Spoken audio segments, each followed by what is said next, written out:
biggest mistakes that people make when they think about being charismatic.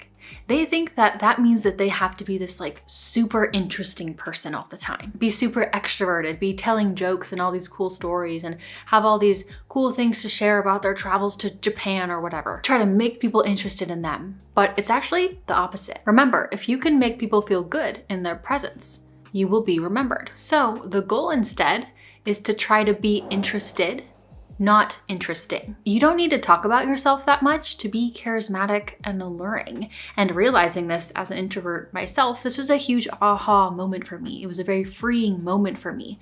And this is when I started to become better at conversations. People love to talk about themselves. And especially when you are like genuinely interested in what they have to say, people can sense that. They will feel so good in your presence because again, it feels so good to be seen and heard.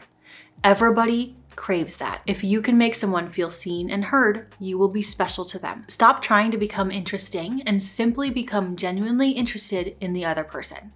Not fake interested, genuinely interested. Ask them thoughtful questions about what they're saying. Don't look around the room while they're talking and you're just like waiting for them to finish. Be absorbed in them and what they're saying. And like trying to put on this show and be interesting for someone, I don't know about you, but that just sounds anxiety inducing. Move your focus from yourself to the other person. Or if you just have like anxiety in general, use this tip. Focus less on yourself and how you're feeling and more on the other person. Another way I like to think of it is just like listen more than you speak. Another reason why I love this little tip is it makes people enjoy being around you, yes, but it also gives you like a little bit of mystery because you're not talking about yourself all the time. It kind of keeps a little bit of that allure. So in my opinion, this is one of the biggest and most important things for charisma.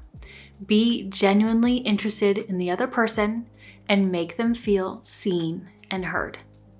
And if you do this, you will be unforgettable to them. Now, another thing that you can do while talking is to be a little bit more generous with your compliments. But if you can make those compliments a little bit more specific and thoughtful, even better. Again, people want to feel good in your presence. And if you make them feel good in your presence, they will enjoy being around you. So don't be afraid to compliment people, but if you can make them a little bit more interesting and thoughtful, they're more likely to be remembered and more likely to be well received, right? So you don't have to think of like all these crazy different compliments. It's not that difficult. Just like instead of, oh, you look good, you can say, you look amazing. You always put together the best outfits. Or you look so good. Your eyes really pop in that dress. Or I love your outlook on life. It inspires me. Or wow, that's so awesome that you just did that cool thing that you just told me about. I love how passionate you are about it. Or even something simple like you always have the best vibes. Like, I don't know about you, but I would like that compliment.